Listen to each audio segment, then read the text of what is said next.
Assalamualaikum warahmatullahi wabarakatuh. Perkenalkan, saya Aurelia Zeriani Wijayanti dari Universitas Sriwijaya, program studi agribisnis dengan NIM 05011282429066. Uh, jadi di sini saya akan mempresentasikan tentang penyuluhan pertanian. Sebelumnya, saya ucapkan selamat pagi Bapak Ibu sekalian. Semoga kita semua dalam kondisi sehat pada hari ini. Saya akan menyampaikan materi penyuluhan tentang salah satu inovasi pertanian terbaru, yaitu penggunaan biopestisida dan juga biofertilizer. Nah, inovasi ini penting karena bisa membantu petani mengurangi ketergantungan pada pupuk kimia dan juga pestisida sintesis, sehingga hasil panen yang didapat itu akan tetap tinggi dan juga biayanya itu lebih rendah dan lingkungan tetap terjaga. Oke, yang pertama itu adalah latar belakang. Selama ini kita tahu bahwa petani itu masih banyak yang bergantung kepada pupuk dan juga pestisida kimia untuk meningkatkan hasil panen.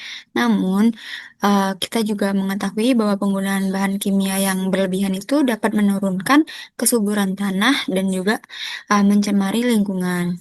Oleh karena itu, dapat dihadirkan solusi inovasi yang terbaru yaitu biopestisida dan juga biofertilizer sebagai solusi pertanian ramah lingkungan yang tetap mampu meningkatkan hasil panen. Nah, sebelum kita masuk ke cara penggunaan biopestisida dan biofertilizer ini, kita harus tahu dulu apa itu biopestisida. Nah, jadi biopestisida ini merupakan pestisida alami yang berasal dari mikroorganisme seperti jamur, bakteri, atau virus. Adapun contohnya yaitu Beovuria bassiana untuk mengendalikan hama serangga dan juga Trichoderma sp itu untuk menekan penyakit tanaman. Nah, penggunaannya ini lebih aman bagi tanah, tanaman, dan juga lingkungan dibanding dengan pestisida kimia.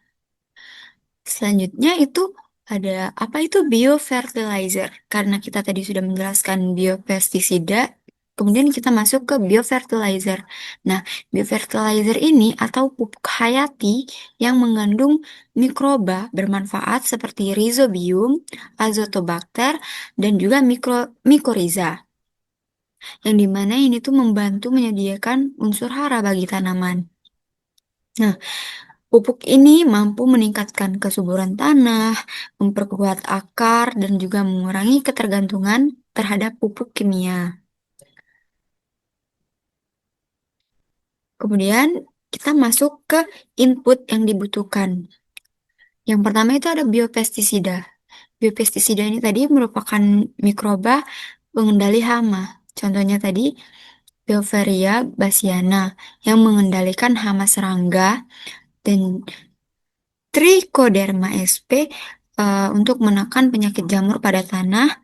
Kemudian ada virus NPV atau Nuclear Polyhedrosis Virus. Ini tuh khusus untuk ulat hama.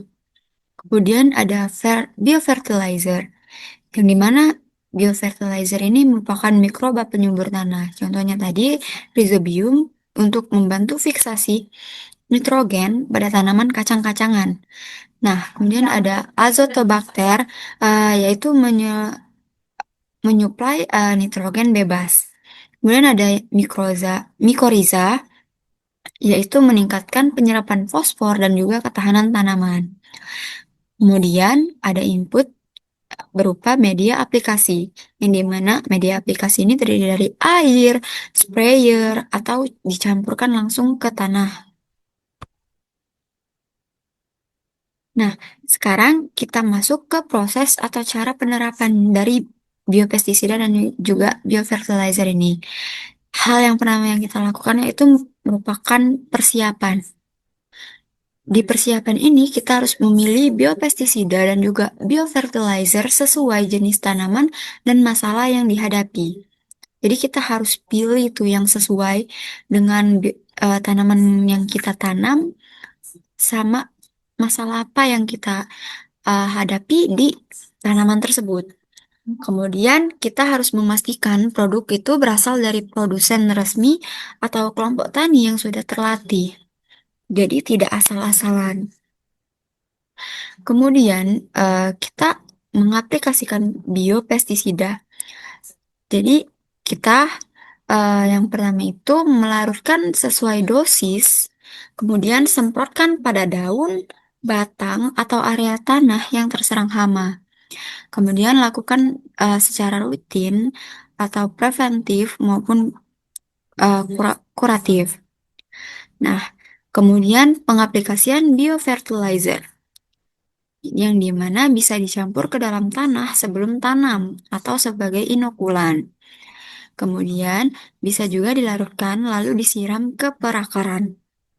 Nah, untuk proses atau cara penerapan yang terakhir itu ada pemeliharaan, di mana kita itu menggunakan biopestisida dan juga biofertilizer secara berkala, bukan hanya sekali saja. Untuk hasil yang maksimal itu kita harus menggunakan secara berkala. Kemudian kurangi penggunaan pestisida dan pupuk kimia agar mikroba itu tetap hidup. Kemudian kita masuk ke output atau manfaat dan hasil yang diperoleh dari penggunaan biopestisida dan juga biofertilizer ini. Yang pertama itu tanaman bisa menjadi lebih sehat karena tahan terhadap serangan hama dan juga penyakit. Yang kedua, ada produktivitas meningkat berkat ketersediaan unsur hara alami dari biofertilizer. Kemudian ada biaya produksi itu menurun karena kebutuhan pupuk dan juga pestisida kimia itu semakin berkurang. Selanjutnya ada lingkungan itu akan lebih lestari. Jadi lingkungan itu akan bersih, tidak mencemari air, tanah tetap gembur, mikroorganisme itu tetap hidup. Yang terakhir itu ada hasil panennya akan lebih bernilai tinggi. Jadi produk ramah lingkungan itu lebih disukai oleh pasar atau organik. Nah, karena kita sudah menjelaskan tentang biopestisida dan juga biofertilizer, saya di sini akan menyampaikan penutup dari penyuluhan pertanian ini, yaitu biopestisida dan biofertilizer ini bukan hanya sekadar pengganti pupuk dan pestisida kimia, tapi juga bagian dari pertanian berkelanjutan. Dengan memanfaatkan mikroorganisme alami, petani bisa menjaga kesehatan lahan, meningkatkan hasil panen, sekaligus menekan biaya produksi. Adapun pesan utamanya yaitu tanam sehat tanpa merusak alam, hasil melimpah dengan biaya rendah. Mungkin itu saja penyuluhan dari saya pada hari ini.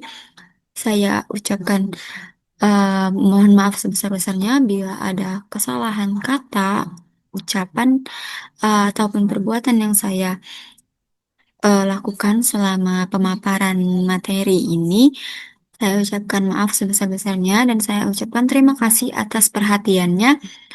Saya akhiri. Wabillahi taufiq wal hidayah. Wassalamualaikum warahmatullahi wabarakatuh.